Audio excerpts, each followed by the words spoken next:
We are ready, Master. Okay, thank you. Hello, everyone. We are DTT for the summer Chanchi. Tonight it's Dharma talk night, so let's learn from Master YongHua's Chan instructions. Play the tape, please.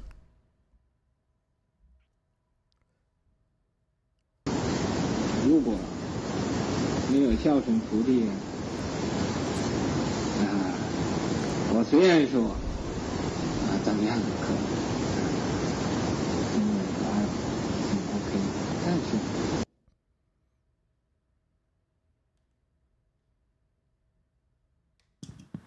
If there are no filial disciples, even though I say, it's all okay, but still,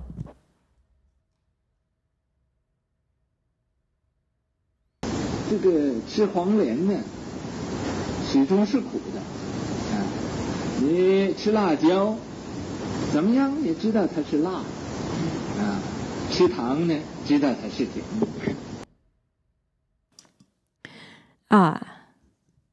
eating copious, I don't know what it is. It's always bitter. You eat chili pepper, no matter what, you know it's spicy. Eating sugar, you know it's sweet.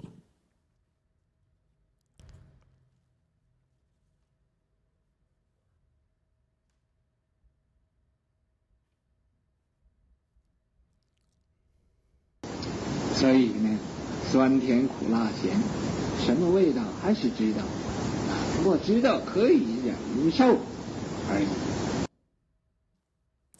So, sour, sweet, bitter, spicy, and salty. You still taste the flavor. However, you just know you can endure it. Those different kind of tastes.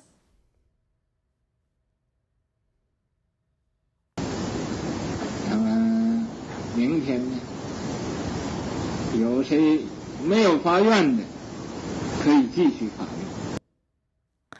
And those who do not wish to make vows, it's okay too.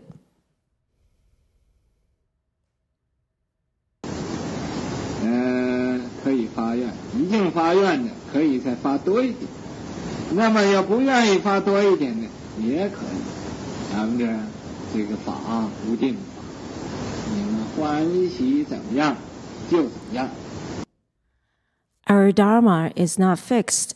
However you prefer, so be it.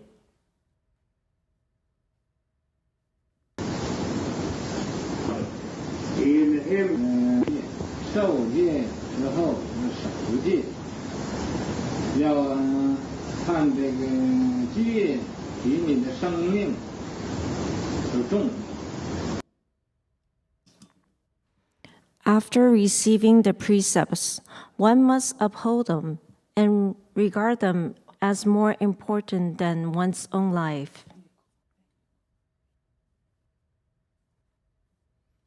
还要时时刻刻保持这个戒律，不要犯戒。 At all times, one must maintain the precepts and not violate them. 不要受了戒，然后又犯戒，犯戒再受戒，这是一种最愚痴的行为。 Do not receive precepts only to violate them, and then receive them again. This is the most foolish behavior. 所以你们各位受戒之后，一定拿这个戒，就比你们生命看重。 Therefore, each of you, after receiving the precepts, must hold them as even more precious than your own life.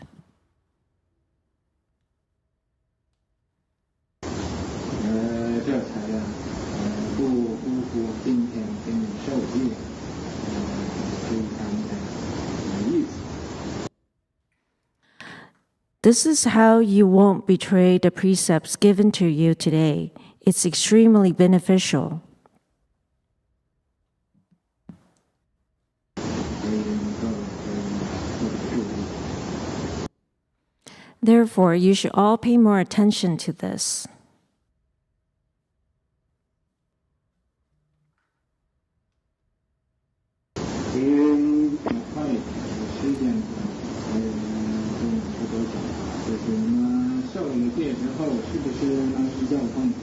Because of the question of with his teacher. Yes.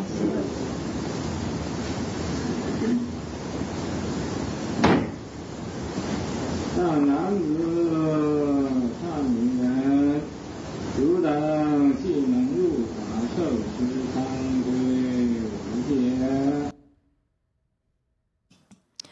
Good men and good women, since you shall receive the 3 refuges and 5 precepts in accordance with the Dharma,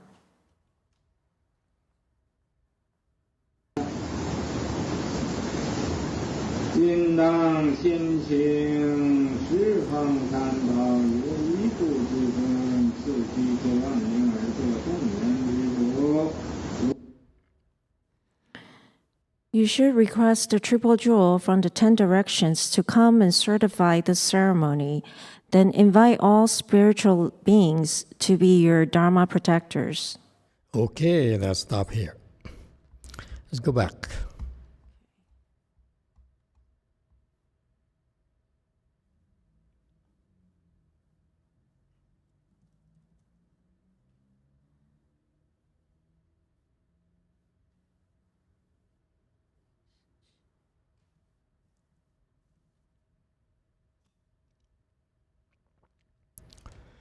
Okay, he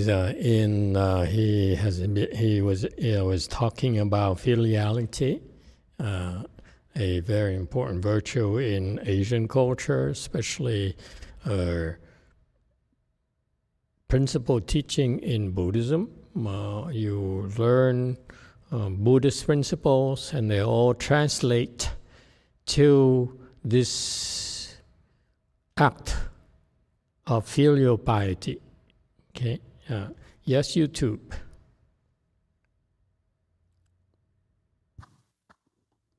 Thank you, Master. We have a question here from Samson Lau. Emitofuo, Master, I notice that sometimes when I meditate, my breath will become very shallow. When I notice this, I consciously try to take deeper breaths. Is this correct? Or how should I breathe? Thank you. Okay, breathe normally. Don't worry about short breath or long breaths. You just concentrate on your meditation practice and basically ignore the breathing. Okay, it comes naturally. When you become more relaxed, then the breathing will become very naturally, very light. It's no longer short or long, but it's natural. So there's no need to worry about the short breathing. Don't try to intervene, meddle with it, make it longer and shorter. It's not necessary, okay? And it's called false thinking. And when that thought arises, worrying about your breathing, because we don't teach you about breathing. I just don't like it because I don't teach it because it has been put too much emphasis on by the other teachers, and they go wrong. Okay, so it's easier for me. In Buddhism, in Chan, there are plenty of Dharma doors for you to practice. So it's not, we don't worry about breathing, in short, okay? Ignore it. It will happen naturally. All right. And so in filiality, not only are you filial to your parents, but you also are filial to your teachers. And Master Shua says, now I'm here in the United States. It's a foreign concept. Even the Asians forgot about it as well. They talk it with their mouth, mentioned in books, but is no longer really practiced at all. So he says, okay, here, no surprise to me, there's no filial disciples, but still, from my perspective, when you eat the Huang Huanglian is a very well-known Chinese herb used in the medicine, and they're known to be very bitter, and they have cooling properties. So, for example, if you have your body is in heat, and let's say when it's too hot, instead of turning on an air conditioner, you can chew a little bit of the Huanglian. Okay, it's everywhere in a Chinese store. Okay, somehow they found this the scientific name Coptis chinensis, and so forth. But you can walk into any Chinese store, herbal store, and you can get it. It gets very widely used. In fact, when you have, for example, some of the skin rashes that becomes red, okay, you could try eating a little bit of Huanglian. It's very, very bitter, but it should help with the heat. The skin when it has rashes is because of the yang qi. The poison that comes out is from the heat, so you can eat some Huanglian. Okay, here we're close to Chinatown, so plenty of herbal stores. Could get a little bit of Huanglian and see what happens, just for the heck of it, so for fun. You are this lady here. She's in the Eastern medicine field. So do you have some Huanglian? You know about that? Of course, get some and try it. Okay. All right. So it says, if you eat Huanglian, then it's very bitter. If you eat chili pepper, and it's very spicy, eat sugar, it's sweet. So what he's referring to is that no matter what the flavor is, you tried it all already. This is nothing new to you. So you're used to it. You accept the fact that in the food, in the medicine that's given to you, you have these flavors of bitter, of spicy, of sweet, and sour, and so forth. And so therefore in the past, you've been able to endure it already. It's not a big deal. Okay? And therefore, same with me. He implies the same with me. I've been teaching for a long time, and I know that most of my disciples are not filial. Okay, and it's okay with me. Okay, and in terms of he's explaining this in the context of the Buddhist Dharma of taking refuge with the triple jewel and receiving precepts. He says that today, when you go through this ceremony, you make vows to become Buddhist and you make vows to take precepts, and you don't feel like in particular making certain vows, then it's okay. No one is going to force you.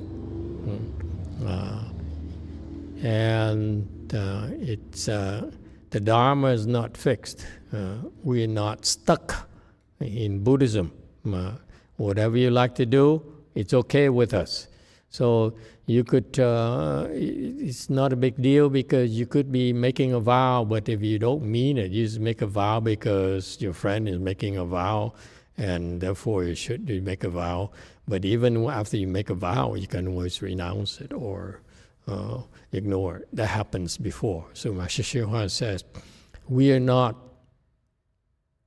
surprised. We will not be surprised if you, after doing this, you will go back on your vows and so forth.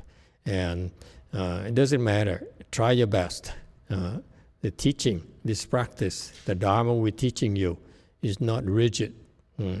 Whatever you like, you can do it. You can practice it for a while, and you don't like it, you drop it, and then you can take it again, whatever. So for us, it's nothing strict. We're not that strict about it. However, For your information, when you take precepts, precepts are a special kind of practice where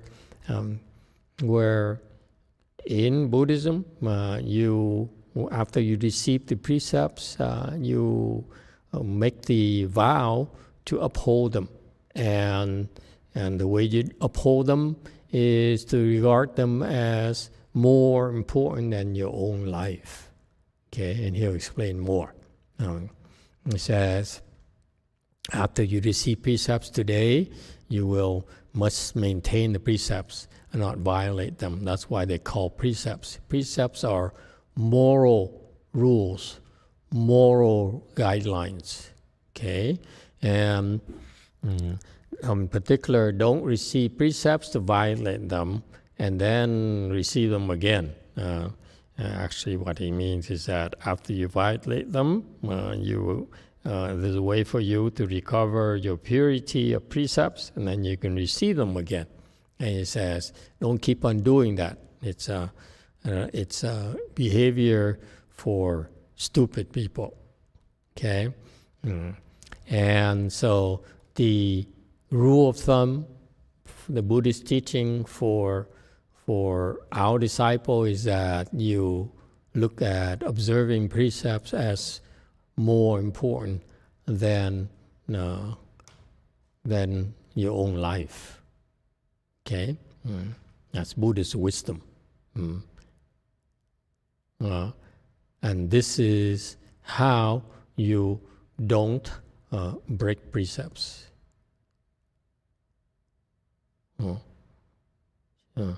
And he used the word betray precepts here. Why did he use the word betray precepts?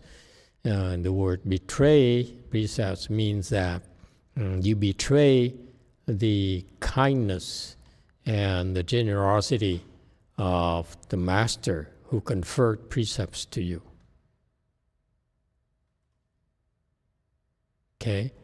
Because that's a very, very special Dharma. The precepts Dharma is very beneficial for you, and therefore you should not violate the precepts, because violating the precepts would be a betrayal of the Dharma master who conferred the precepts upon you for your own great benefits.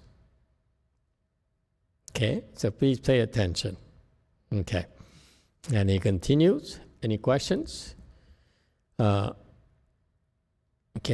this is the standard practice in Buddhism.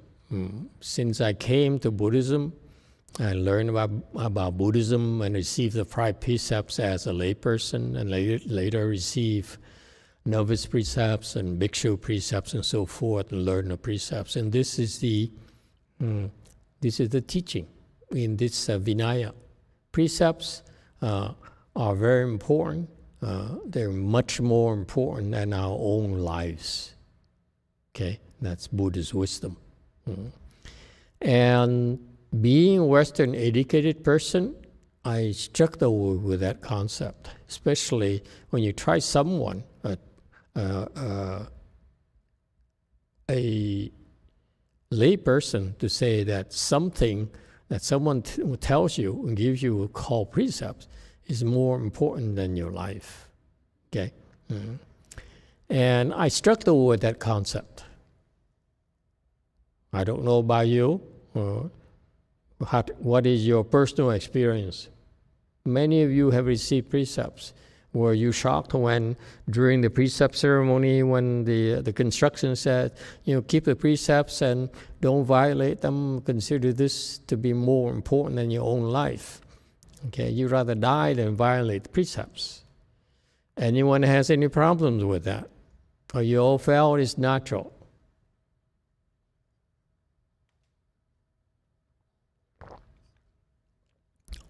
You don't want to talk about it?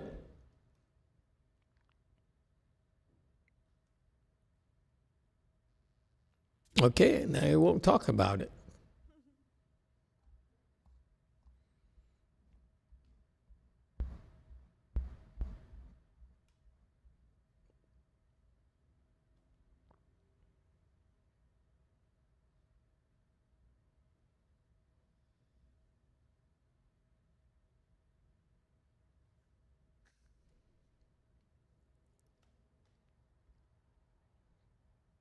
Wei Mountain. Thank you, Master. I feel some peer pressure here at Way Mountain, so I'm going to offer my perspective. I specifically remember taking precepts the first time at Lu Mountain Temple. How long? That's long ago. Yeah. And you never broke precepts, clearly. I appreciate the benefit of the doubt, Master, but no, that's not the case. Because if I told you that were, I would be breaking my no-lying precept. So you broke already. Yeah, I've definitely broken that. Yeah, Jesse's also admitted it. Oh, you're just okay. Never mind. I'm only speaking for myself. You know, I took taking those precepts very seriously, and I specifically do not remember anyone saying they were more important than my life when I took them. I feel like I would definitely remember that if that had been said. You don't remember, so you have a good excuse. It's not your fault. Okay? You don't probably were too busy, but during the ceremony, there is a part of the instructions in English, okay, that we read to you. When you said, you know, now you've been conferred precepts, you should keep them at the risk of even losing your life. That's every single time we do that, right? Master XZ. Okay. Master Z says so. Yes. Every time we do that, you don't remember, and that's why we did mention it to you, sir. Thank you. Now you know. Yeah. All right. So what's your excuse now? I have no excuse, but my experience taking the precepts was the closest thing to being a knight in King Arthur's court. You know, you take an oath, and it's for life. So that's how I treated it. Okay. That's how I treat it every day. Okay. Very good. How noble. Anyone else? What's your experience with taking precepts?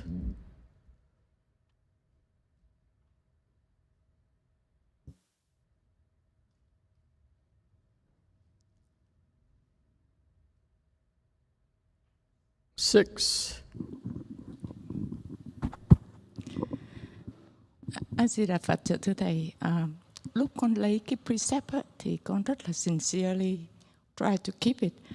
Nhưng mà during when những cái conversation với lại family là something, con did broke it.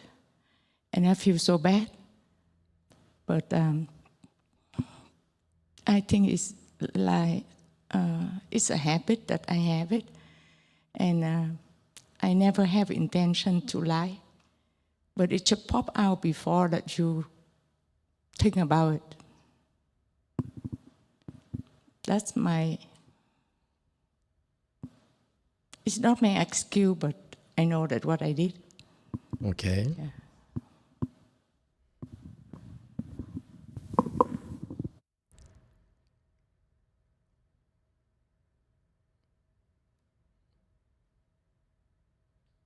Need their translation, or they have to guess the Vietnamese part?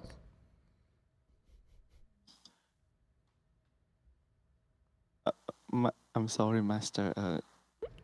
Never mind, no translation. Wei Mountain.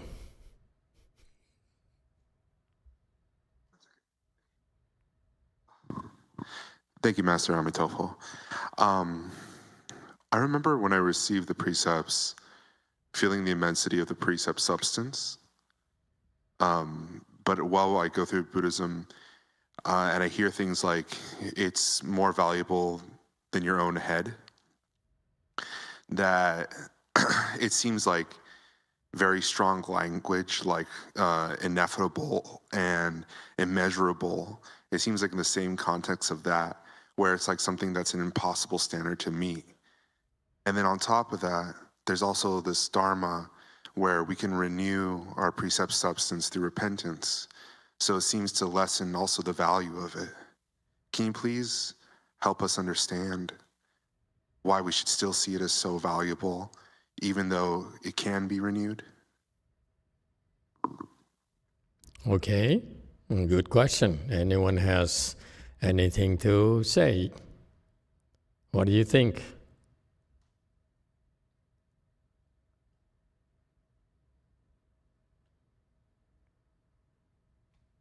On the other hand, you can ask this question. Master YongHua just said that everything is okay to me, meaning you take precepts, you're filial or unfilial, it's okay to me. You take precepts or don't take precepts, it's okay to me. No, the Dharma is not fixed. If you take precepts, you should keep it at the risk of losing your life. If you don't, it's okay to me. Even that Dharma is not fixed for him either. Does it help, Alex?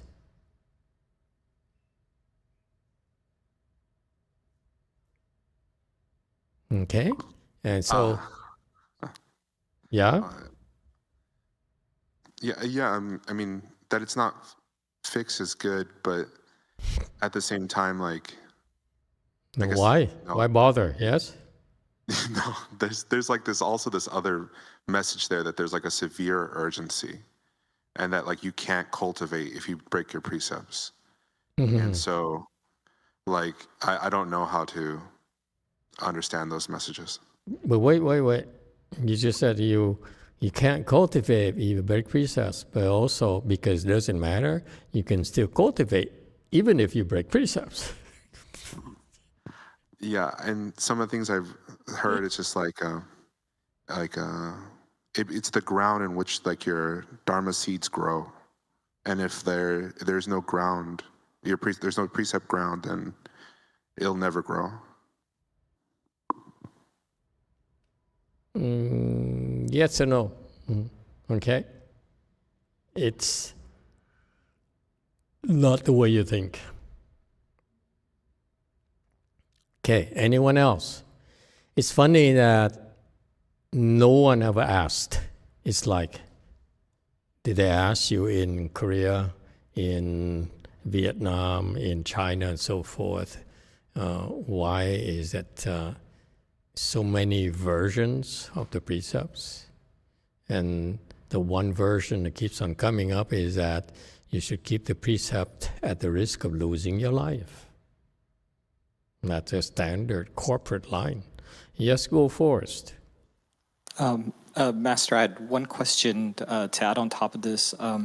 If you had to violate a precept, say you had to lie to save someone else's life, then it kind of conflicts with guarding the precept with your own life as well. Yeah, and then you should guard the precept at the risk of losing someone else's life. How's that? Huh? That works too, according to Master YongHua. You know, if you want to risk your life to keep your precepts, fine. You want to risk someone else's life to keep your precepts, that's okay too. Why are we so wishy-washy? Why does it sound so wishy-washy?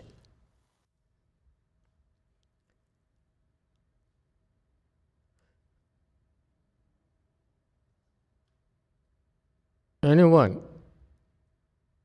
Because when you go to Hinayana temple, this line here, you keep the precepts at a risk, even at the risk of losing your life, you keep the precepts. This is fundamental precept Dharma that the Hinayana teachers keep on harping on. Okay? That's it. Yes, Wei Mountain. Thank you, Master. I think to answer your question, why are we so wishy-washy about this? The stakes are quite high. And I have to admit, I'm going to focus on the no lying precept, but I also have a story about the no killing precept. Okay. I've had many conversations in my head about what constitutes a lie, Am I lying? Did I just lie? Did I miss that I lied? You know, like whether you're even conscious of it when you're doing it, and when you're holding yourself to your own highest possible standard, it is a profound experience. That's, for every person, I can only imagine it's different. For me, it's, I have a high standard. It's, you know, it's a lifelong oath that I've taken. In terms of the no killing precept, that one's tricky because this world is life and death, and as a human, you're stepping on ants. I looked at the ants on the floor when I took my shoes off before coming into the Buddha hall. It's getting hot, and the ants just, they try and get out of the heat. And I'm like, oh, I don't want to step on ants going into the Buddha hall, you know? And like, did I step on ants? I don't know. And then on a higher level, Jeannie and I were driving home yesterday. It was yesterday, yeah. It was yesterday. And I've got my eyes on the road. I'm completely aware. And suddenly I just hear like thump, thump under the wheels of our car. And I didn't give it a second's thought. And then I said, well, wait, I didn't see anything. What did I hit? And I look in my rearview mirror, and it was a pretty gruesome image of a cat, unfortunately. Oh no. Yeah. Cat killer. I love cats. I grew up with cats. And that's Yeah, the he last looks such a gentle giant, but actually he's a cat killer. Yeah, go on. And so I, you know, of course I felt terrible, and I still feel bad. And we seek guidance as to what to do. Mm-hmm. And then did I kill the cat? I mean, or could be the cat committed suicide. Thank you very much, Master. You didn't think of it? Of course I did, but it sounds so much better coming from you.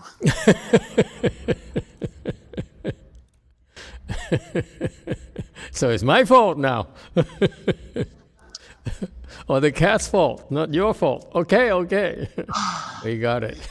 Here's the wishy-washy part, right? Like I couldn't have said it better myself. This is literally continuing to be the question. So regardless, I take responsibility, and we transfer merit and virtue to the cat, and you know, we do the things that we can do to support it. And Venerable Shenshun shared a very beautiful perspective that while the pain is temporary, it could be the cat's way of getting out of its animal body by us being the ones that, you know, that had this incident, because then we get a Chanji plaque for the cat, and hopefully that helps the cat.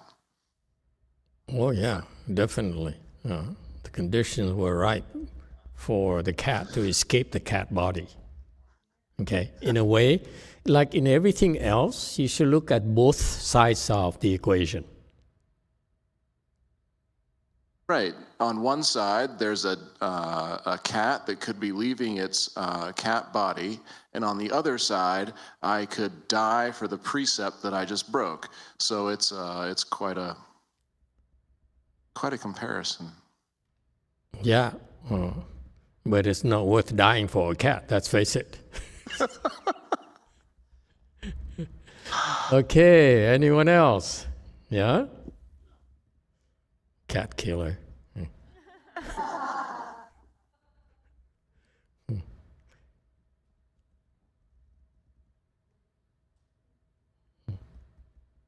Okay.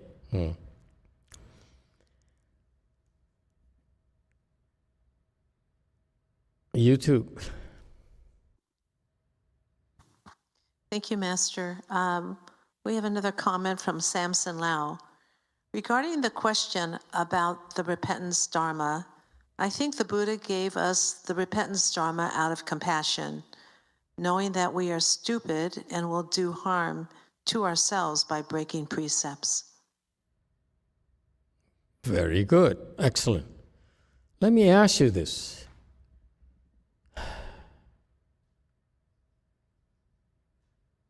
Wei Bao, Emitofuo Master, I would like to mention this part of the transmission of the 5 precepts is that we are only bound to take the precept that we feel capable of keeping. So for the people like us, LGBT, we know that we're not allowed to have, it is considered as sexual deviant misconduct. So I did not keep that precept because I think that I will actually definitely break that precept. So I feel when you live outside of the temple, definitely. You go outside of the temple, definitely. Okay. So, So that's why when I took the 5 precepts, I went to my master's temple and imprisoned myself there. Okay, anyone else? I find it funny because everywhere I went in my career, in my life as a mendicant, everyone talks about precepts and how you should keep the precept even at the risk the risk of losing your life. This is what the Buddha taught. This is what is in the Vinaya, and so it's funny to me that no Buddhist disciples ever dared question it, like we are doing right now. Because I'm doing it in the context of Master Hsuan Dharma. He says, I give you precepts, okay? And this is just to elaborate on his teachings. I give you precepts. I am about to give you precepts here in today's ceremony. And you're supposed to keep your own, the precepts, even at the risk of losing your life, okay? But since the Dharma is unfixed, since everything is okay with me, and if you didn't, it's okay with me too. That's what I meant by being wishy-washy. Well, the funny thing is that the Asians or the Buddhist teachers don't explicitly talk about it. They just leave it there, okay? Like, you're supposed to keep your precepts, and at the risk of your own life.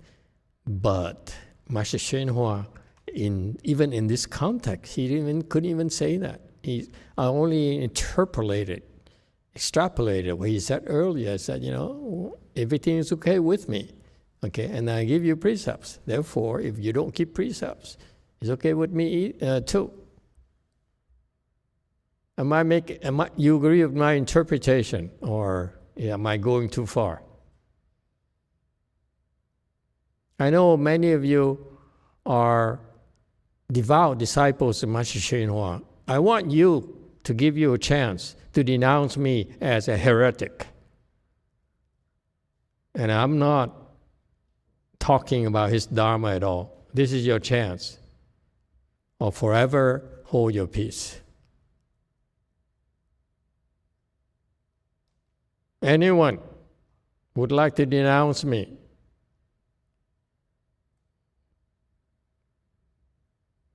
Yes, go for it. Go ahead. Make my day.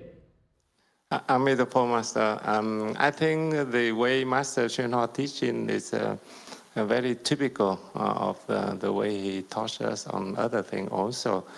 He bring out the ultimate or the ideal situation, but for most of us, low life or shallow root, we cannot make it. It's also okay. But for the high potential, if they can keep the precepts even with the risk of losing their life. But for us, it doesn't have enough faith or so we fail, and then we can repent and we try again. So I think that's what I understand. Okay, so am I a heretic or not? I think Master...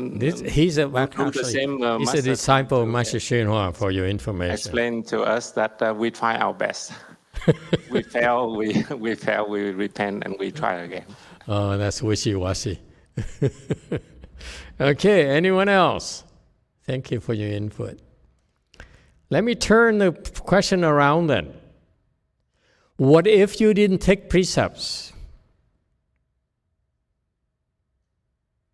You certainly have been violating precepts. Yes, JC. 네, 안녕하세요, 마스터. 아까 말씀하신 거에 대한 이제 답을 하고 싶은데요. 산매력이 높은 사람들은 이제 계율을 잘 지키겠지만 산매력이 이제 낮은 사람들에게는 계율을 지키기가 힘드니까 계율을 받을 수 있는 기회를 주시기 위함이 아닐까라는 생각을 했습니다. So, Master, I'd like to answer one of your questions.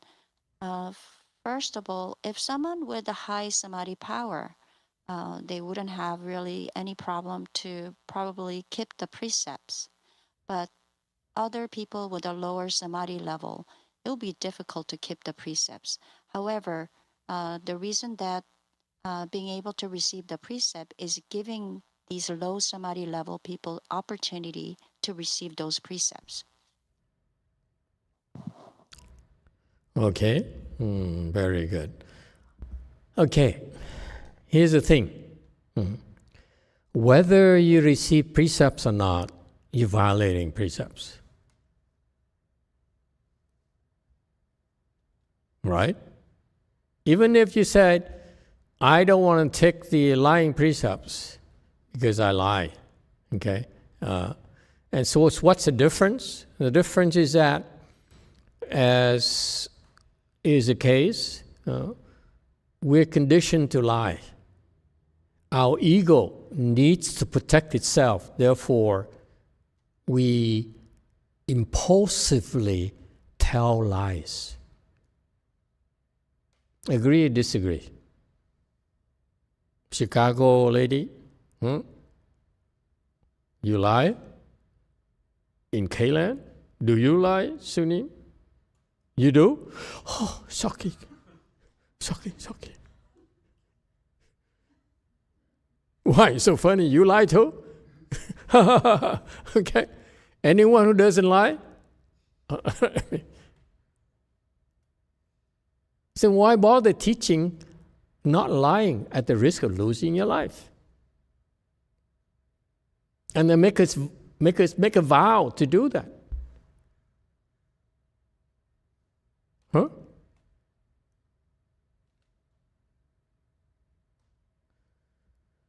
It's complicated, okay? But let me tell you, we can talk about this for a long, long time. There's no end to it. There's so many different angles. But I want to just bring up a few angles for your reference, okay? Our nature, the way we live, is that we often violate the 5 precepts. And that's why lay people are taught the 5 precepts, because primarily the Buddhas and Bodhisattvas know that we're violating the 5 precepts. And therefore, we get in trouble for violating the 5 precepts. We are reminded, the teachers are reminding the students that, the reason you're unhappy, the reason you're suffering is because you've been making mistakes of cause and effects. When you violate precepts, bad things happen to you. When you lie, bad thing happens to you, Sunim. For sure. No? Okay? And so it is a teaching of cause and effect that helps us understand the direct correlation between our violation of precepts and the things that are bad for us. And eventually you see that when you don't violate the precepts, bad things don't happen to you. Okay? You learn to discern, to be able to associate the bad things that happen to you when you violate precepts, and they build up. and they build up, and they build up, and they build up until you are underwater. You can't breathe anymore. Like a drug addict. At first it's fun, okay? It's fun for a while until you become addicted. Then it's fun, but then there's suffering as well. And then eventually it's more suffering than fun. Then eventually it becomes hell, and eventually you die.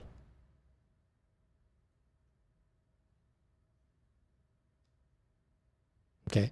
So the precepts is like, don't take drugs. Because bad thing, it can only have a bad ending. That's the Dharma behind it. So far, so good? Is it clear? This is the Buddha's wisdom. This is way beyond us. Okay? The Buddha says, the reason you're suffering is because you violate the simple rules of life. And so he says, don't do it. You don't believe me? Now, then live your life. But if you believe me, then try not to break these precepts. Then you see that your suffering is lessened. You feel better about yourself, about your life. Yeah? So far, so good? The reason that the Dharma masters don't talk about this is because it opens a can of worms, okay, and expose themselves to ridicule and criticism. But in Buddhism, the Buddhist teachings, we should feel free to discuss it from different angles. Okay? And so the concept of precepts is that it's good for you. And so why the teaching keep it even at the risk of losing your life?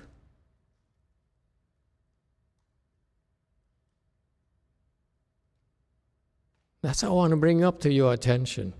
Why? To me, when I learn about the precepts, Dharma, that part was that even at the risk of losing your life, and every time we confer precepts to you, we say that during the ceremony, and I look at you, I chuckle, I said, and when you make a vow, I said, seriously? Sorry. I chuckled. So why we do that?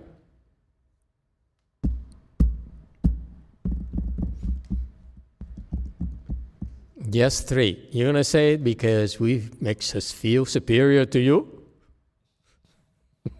Yes, 3. Master, I think it's just that we try our best. And I think on the cause and effect perspective, is that because the precept is... you keep precept, you have the human body.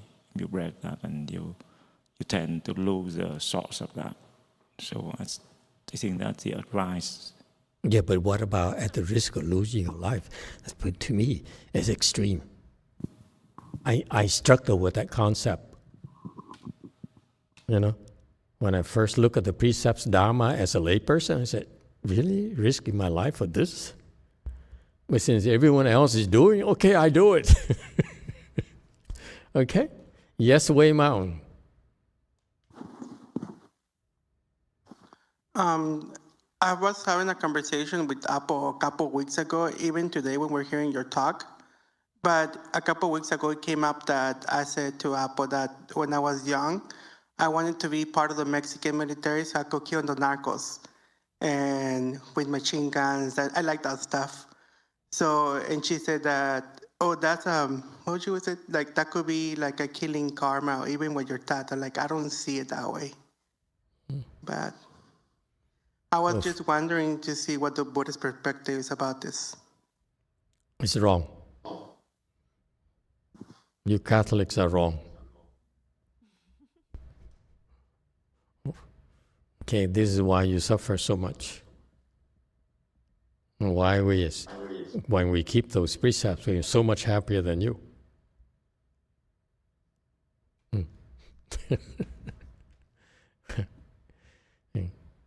Okay, and so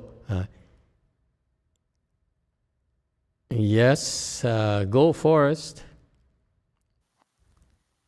Dạ thưa thầy, con nghĩ là tại vì cái lòng tin của con người vô nhân quả nó chưa có đủ mạnh, cho nên là phải nói là mình giữ giới tới mức mà hơn mạng sống của mình, để cho mình có lòng tin mạnh mẽ hơn vô chuyện là nếu mà mình gây nhân gì thì mình gặp quả đó, chứ không nghĩ là có con chuyện như vậy.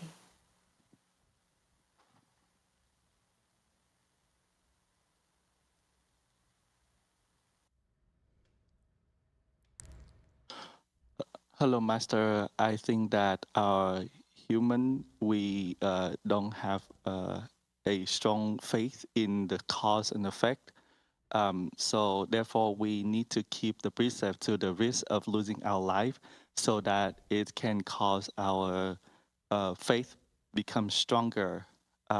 Just like a saying that you reap what you sow. Okay, Wei Mao.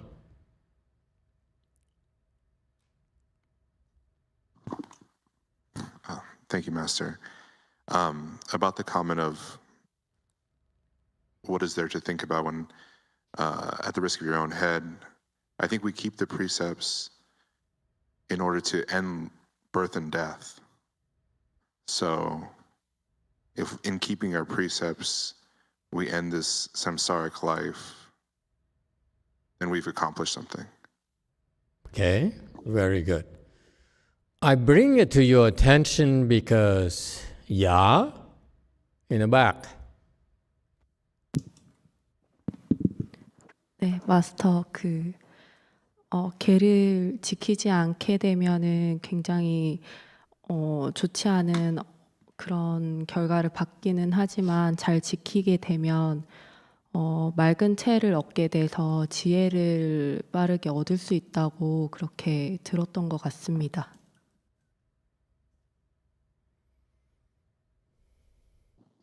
Master, I heard that not keeping precept, of course, it will give us bad result. But keeping precept will give us the good result, giving us the bright substance, which means increasing wisdom. Okay, very good. Yes, JC. 네, 주미님의 코멘트입니다. 제가 기억하는 마스터 법문으로는 복이 있어야 계율을 지킬 수 있고 그나마도 계율이 있어야 죄를 덜 짓게 된다고 기억하고 있습니다.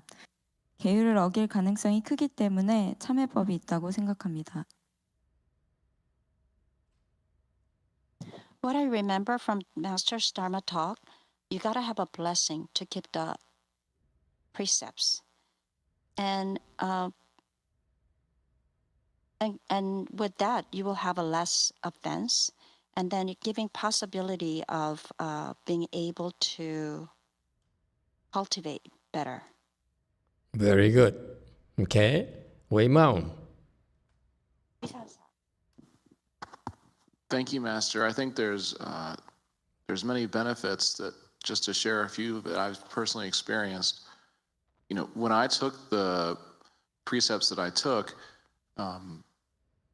I knew the way I was living my life before wasn't working. It wasn't going the way I wanted it to. So, not for me necessarily as extreme as this at that time, but weighing the option of continuing down the path you're on, leading towards certain death, or changing your path, adhering to precepts, you're going to die too, but you might do better. That was very attractive, and it was freeing in many ways. It gave me reasons to have a stronger relationship with the Sanghas because I had reasons to ask them questions that were ongoing. And it also gave me reasons to get up early on Sundays at the end of the month and go to Great Compassion Repentance. As opposed to just because you have sinned. Repeatedly. Yeah. Okay, very good. I think I want you, yes, JC. 주민님께서 계율을 어길 가능성이 크기 때문에 참회법이 있다고 생각합니다라고 말씀하셨습니다. So Jumi said there's a big possibility to break the precept. That's why there's a repentance dharma. Absolutely. Yes. It's all connected. We give you precepts. We know you're going to break precepts. That's why we do repentance dharmas for you. And it has been working for the last 18, 19 years. Because the proof is that it's difficult and you refuse to risk your life to preserve your precepts. So we have to teach you to do repentances and help you overall get better and better and better. Okay? I bring it up because I like our Sanghas to not be afraid to discuss this. Because typically what I've seen is that they're so rigid. The Buddhist teaching is so rigid. And Master Cheryl opened the floodgates for me. He says tonight, he says, I don't care. It's nothing fixed for me, for him. So I said, that applies to precepts as well. But he didn't come out and say it because there's no need for him to. Okay? But for you, for us, in this modern era, if we are scared to talk about it, then we are leaving out, a lot of people who are skeptical about our Dharma. Okay? And so therefore, I encourage you to, as Dharma speakers, to ask questions. Give people a chance to ask questions and discuss things. We don't have all the answers, but we're trying our best to learn. Okay? Yeah. Now, the sticky point is, why do they insist on this is the Buddhist ideology, where you protect your precepts at the risk of your life. Okay, and there was a monk in the Vinaya, in our Vinaya, where the two monks, Dharma brothers, who were cultivating together, and they heard of the Buddha speaking Dharma, and so as per their tradition, they immediately packed things, and the two of them went together towards the Buddha's place to listen to the Dharma. And they had to cross the desert. And eventually, they ran out of water. They were not prepared for that long journey, and so they ran out of water. And they were so thirsty. Both of them were thirsty.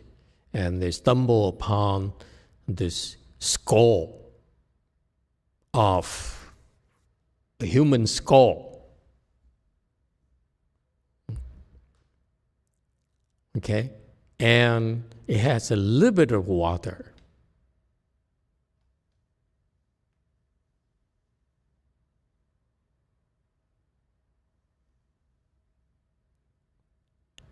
And so they so happy finding water. And so look, they were about to take a sip. Brought to the face and look, okay? And they saw some worms in there, some bugs in there. Okay, as you can imagine, water is life, and therefore there is water, there's life in the water. So one monk says, no, I'm not going to drink, because my Buddha's teaching is protect this no-killing precept at the risk of my own life. So I will not drink it. The other monk says, you're stupid. Okay? if we didn't drink it right now, we die. You won't have a chance to go see a Buddha. So he says, are you sure that you don't want to drink this? So he drank the water, okay, including the bugs in the water. And both of them went on, and the one who did not take a sip of water, died of thirst in a desert, and probably offered another skull for the desert. Okay? And the one who drank the water was able to traverse the desert and make it to see the Buddha. And when he saw the Buddha, he cried. Okay, of course, he first asked for some water. And then he saw the Buddha and he cried. Yeah. And Buddha says, where did you come from? And the man says, it recounted the story that the Buddhas, were honored one. You don't know what I have to go through to make it to you. Me, my Dharma brother, we went through a desert and so forth and so forth. But I'm so glad that I'm finally able to see you, who are honored one. So the world honored one, the Buddha, scolded this monk. He says, you stupid bhikshu. You violated the killing precept. It's against the teaching. Even you managed to come here, okay? Your Dharma brother came way ahead of you. Because your Dharma brother, after he died of thirst, for his purity in maintaining a non-killing precept, he was reborn to the heavens, became a heavenly being, and then he flew down to listen to my Dharma and pay respect to me already a long, long time ago. Till you lost. You should be ashamed of yourself. And that's a story behind the rationale of you should keep the precepts at the risk of losing your life. The principle behind it is that if you obey the Buddhist teaching, it's a lot more beneficial than your rational mind can understand.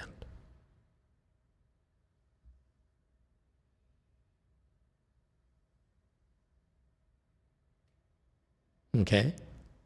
Any problems with it? So that line there, at the risk of losing your life, is not an exaggeration, it's not extreme teaching.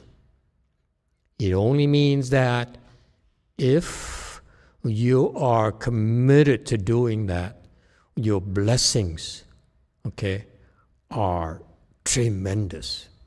You're generating tremendous blessings. That's what it means. It's not meant to be a rigid thing where you should sacrifice your life, because we expect you to sacrifice your life.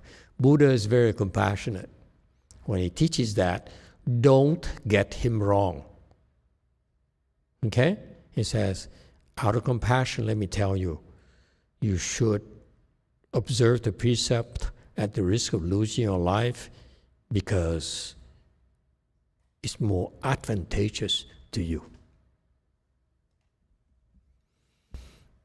Any problems? So it's not extreme teaching at all. It is a teaching of great wisdom from the Buddha himself. Have no doubt.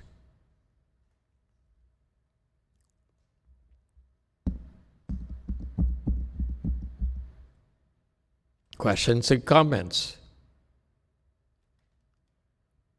I'm disappointed that my predecessors didn't ask my Chinese teacher about this, because here, in our era, in our times, we are entitled to verbalize our questions, our doubts, and that's how we will be able to understand the Buddhist teaching at a deeper level. Okay? So feel free, please, to ask questions. It's okay to verbalize your doubt. Doesn't mean I have all the answers, but we should be able to discuss things and not be like the Asians where there's you don't want to embarrass the teacher, the master, because it's not right. If that's the case, then there are unspoken areas where would leave doubts, places where doubt can grow. Okay, and so this is why I insist on talking about this. Is for your generation. Don't be afraid to ask questions. Don't be afraid to, even if they don't ask questions like in this tonight. I ask questions in your behalf because I wanted to ask that question a long, long time ago. I never dared, never could. When I tried to ask questions, they got upset. My teachers got upset. Okay? So far, so good. So it's how we approach a teaching. The teaching is a teaching of great wisdom. So, of course, we don't understand. We can't possibly understand everything because it's so profound. But the nature of it is that just because you don't understand doesn't mean that you're wrong. The reason that you don't understand, the reason you struggle with it, is because, as was pointed out, I told you a long time ago, it's because you don't have enough blessings. With blessings, you'll be able to have faith, and with faith, you'll be able to blindly follow the Buddha's instructions and bypass the doubt in your mind. This is very important. We're not talking about a Falun Gong or the Dalai Lama or whoever, okay? They're not the Buddhas. We're talking the Buddha's teachings. Are we clear about this? When it says, that's why this is when you need to ask and look for the proper references. Is that my interpretation, or is it my teaching, or is it the Buddha's teaching? That's very important. If it's my teaching, you can doubt. You should have doubt. Lots of doubts. When a Buddha's teaching, if you have doubts, that means you don't have enough blessings yet. Is it clear?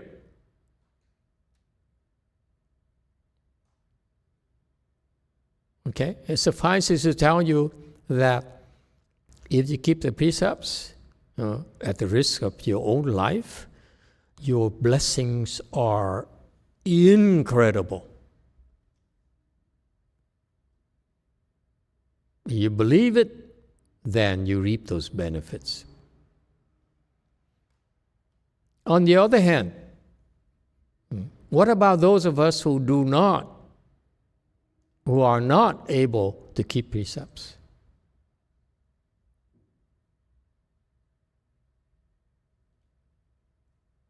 It's okay too, according to Master YongHua. Okay? All we would do with the precept Dharma is that try your best. Okay? And if you can't, then you should be aware that you fall short. And there's room for improvement. But it's not the end of the world. You don't have to kill yourself.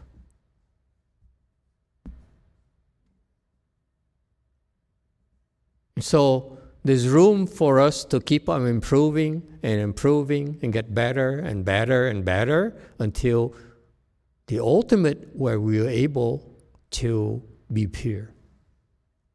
It's a natural evolution. No one is telling you that you'll be able to do it immediately. This is a Dharma, unlike the way it sounds, it's a Dharma of incremental improvements. It's not absolute at all. It sounds absolute. You receive precepts, you'd rather die than violate it. Okay? When you aware of that and you violate it, then you know, hey, I still have a problem here. Okay? And I need to keep working on it. Okay? Why is that? It's because that problem is huge for you. You cannot fix it yet. Okay? And it's okay based on Master Hsu's teaching as long as what?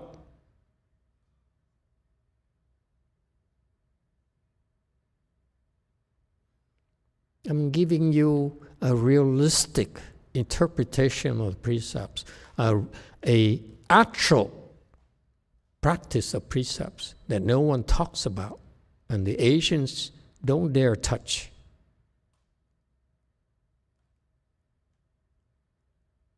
So we know, for example, we cannot be totally pure with a non-killing precept. Yeah? We stamp on ants, we sit on spiders, we walk on microbes. Yeah? And when we're sick with COVID-19, we go to psychedelia and say, give me some medicine to kill my bugs. Yeah? And that's why Cordelia is in trouble. She's helping people commit the killing karma. Okay? So, that's us. There is a violation. Yes?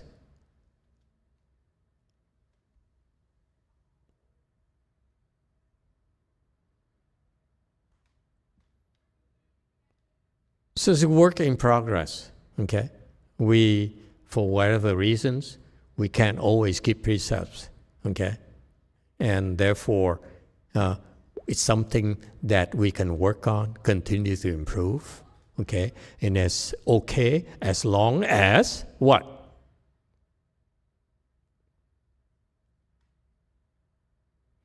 Precepts are the insights into your life, okay?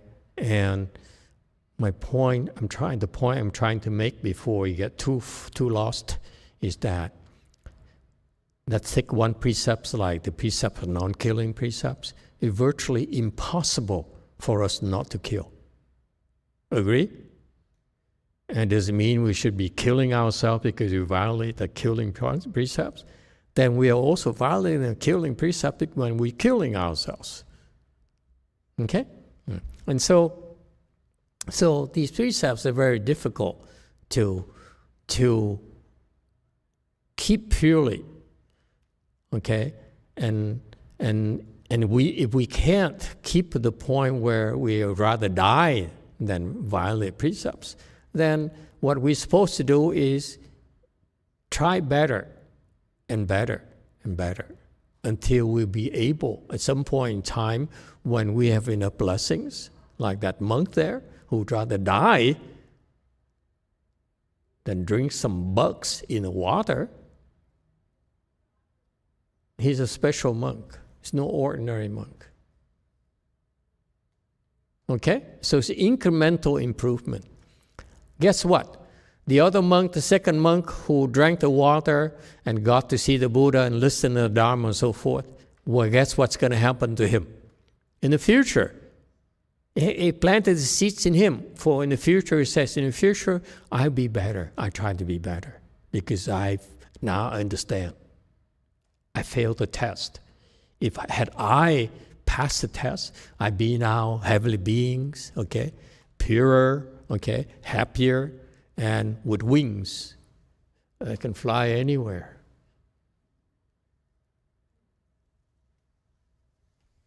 I would be so much better off. You see that? So far, so good? Okay?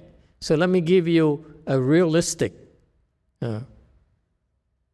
perspective.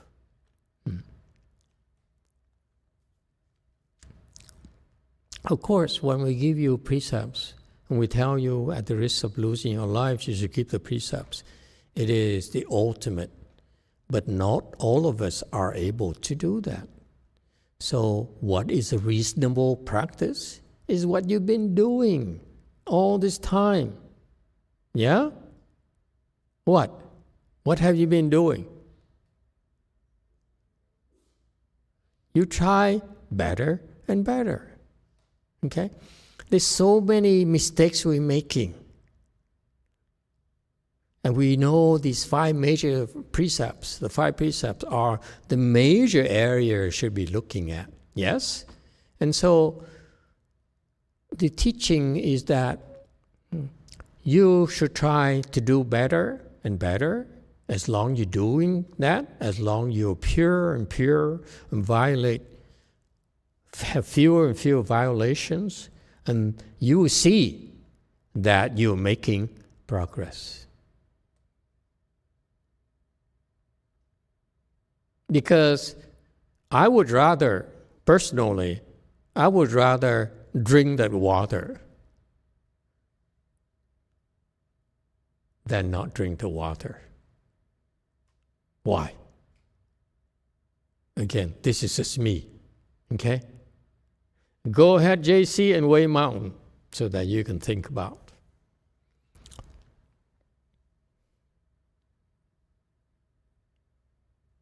네, 주민님의 질문입니다. 계율을 지킬 수 있는 게 복도 필요하지만 도덕적 민감성과도 연관이 있을까요?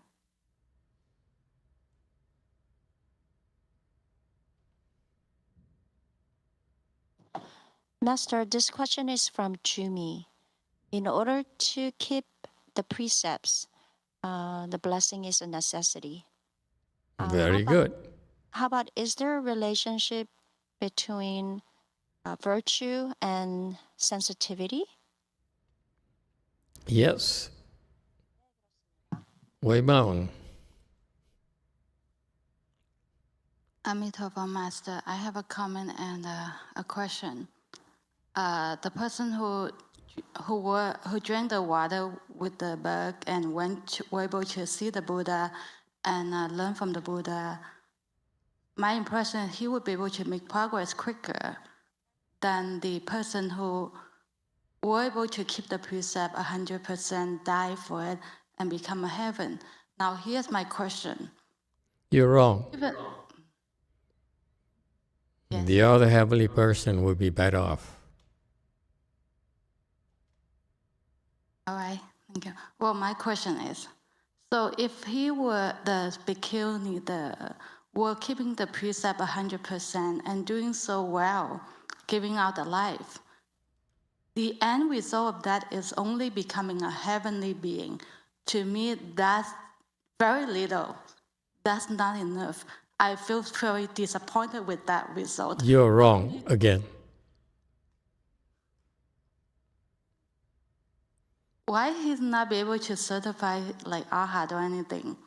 I mean, that's not too much. Heavenly beings can become arhats too.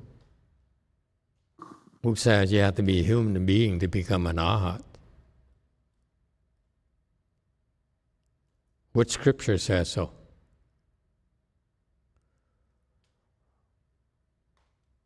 When you are able to keep precepts in that particular situation, in a desert, where you prepare to die instead of violating a precept, you're able to do so, you are far better off than drinking. But for me personally, I'm a wimp. I would rather drink the water. And after I drink the water, I'd recite the Buddha's name to help those bugs get to the heavens and to get to the Pure Land. Because I realize the bugs are suffering a lot. So you see, the Dharma is not fixed. You understand? Depending on your circumstances. For those particular 2 bhikshus, the guy who chose to drink, at his level, I would have not drank the water. Because the proof is that the two cultivators at the same level, basically.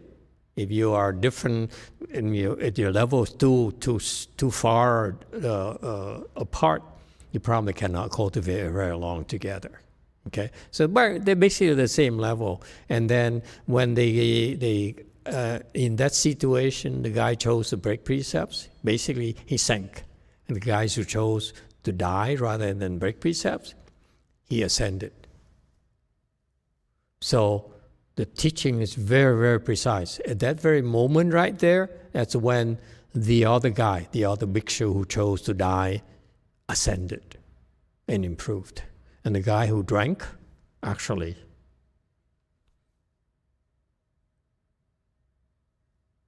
missed out.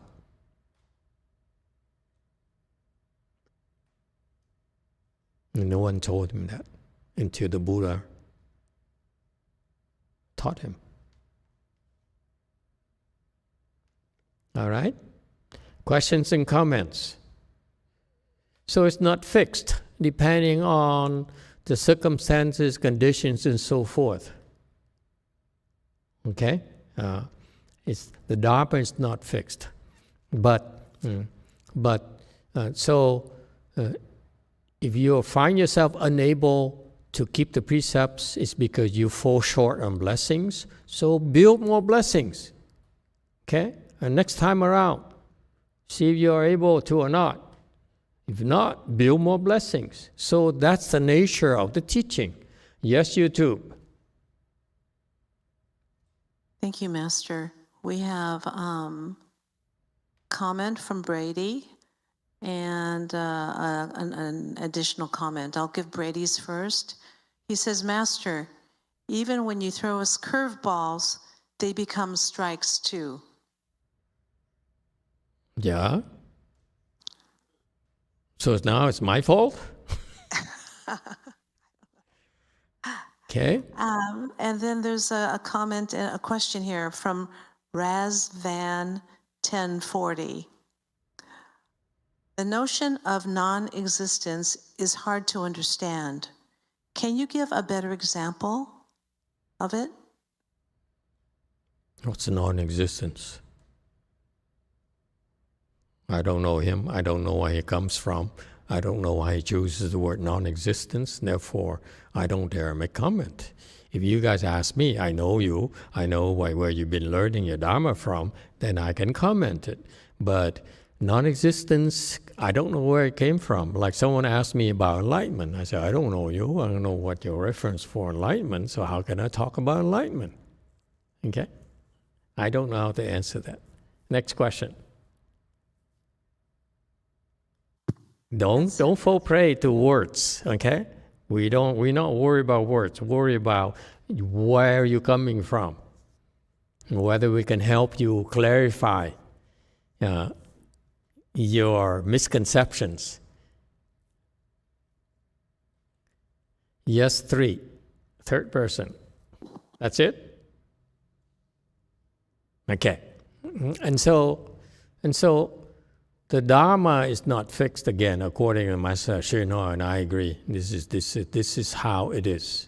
Okay. So the conclusion being that don't worry about it. Okay. The way I talk to you tonight is to make sure to help you to demonstrate to you that that we should be open-minded and talk about it. If we're not sure, we're not clear, we have doubts, it's okay to bring it up. And the monks and nuns should not be afraid to give people a chance to do that, because we are all learning. We don't have all the answers. All right? And the more you talk about it, you see how profound, how wonderful the Buddhist teaching is. Okay? That monk there who died and went to the heavens was far better off. When he's given the test and he passed with flying colors, he was so much better off than the other monk. And so don't say that it's my fault I throw you curveballs. How often you're going to decide to travel a desert and then with totally unprepared? So when the time comes, I might throw you curveballs. Okay? That's how it is. All right. Thank you, everyone. Good discussion. Let's continue. And now, next section of the refuge ceremony. Good men, good women, since you all shall receive the 3 refuges and 5 precepts in accordance with the Dharma. Okay. And this is, he's going through the liturgy of the 3 refuges and the 5 precepts ceremony. You should request the triple jewel from 10 directions to come and certify this ceremony. Then invite all spiritual beings to be your Dharma protectors. Okay? This is for real, folks. This is not a casual thing for us at all. All the monks, all the nuns who are doing this refuge and the precept transmission, doesn't matter who they are, okay?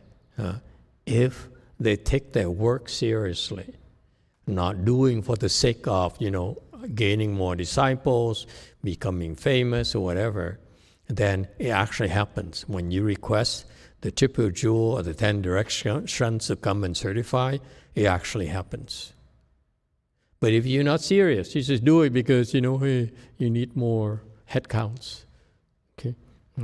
Then don't be surprised that the triple jewel from the 10 directions sort of were busy watching a soccer game where the kids are playing. Okay? And invite the spiritual beings to be your Dharma protectors. And this is an important point too. And not to certify you, but once you're certified, when you receive certification, they're actually spiritual beings who made a vow to protect the Buddhist disciples in their cultivation. And that's why during the ceremony, we invite all those beings and they come, because why would they come? Not because of low-lives like me, like Master Z. They came because of the triple jewel, the 10 directions came. You see that? It's such a beautiful ceremony. We invite them to come, even though we low lives, but it's their vows to say that if these low lives like us follow the instruction, do the ceremonies, then the triple jewel of the 10 directions will come to attend our ceremonies. Yes, our little ceremonies. Our little me ceremonies. Okay? That's for real. And you can tell they're here because there's an energy that changes right after you request. Can you see that? Do you see that, Zhongyin Sunim? Pay more attention next time, because you'll be doing it when you go back to your country. And you be, reciting this, okay? And the part where, with incense and flowers, we welcome you. With incense and flower, we invite you here. I, disciple so-and-so, invite the triple jewel of the 10 directions come to certify, and so forth and so forth and so forth. Okay? And after you do that 3 times, you will see a difference in energy in the Buddha hall, if you're sensitive. Every single time for me. Every single time. That's why I believe. Did you record that? I believe I can fly. Okay? You're such Must clowns. believe. All right? And then, because the triple jewel came, the Dharma protectors came with them. The Eightfold Divisions came with them. And they pick and choose. Oh, I like that one. That one looks sincere. Okay? This one doesn't look very sincere, so we ignore him. That kind of thing. And so that's why they come and they pick and choose. You know that? Where have you been? Seriously? You think we do these things just for the sake of doing these things? No, there's a reason, there's a purpose behind this. Because to benefit you. Because when the triple jewel, the 10 directions come upon our invitation, they know about you.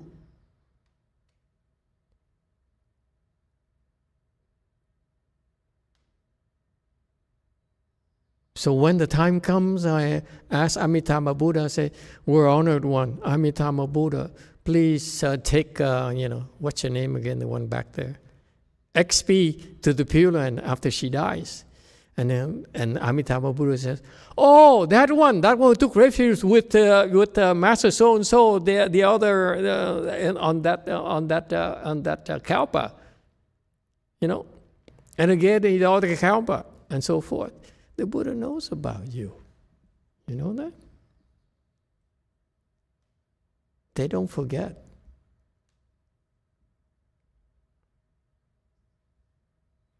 Questions and comments? All right. This is the next section. We only have 5 minutes left. We're not going to start again, and we can discuss things for 5 minutes. If not, we can end early.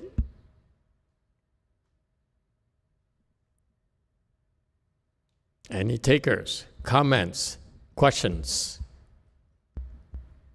Okay. Thank you, everyone. We stop here tonight. We'll continue tomorrow night.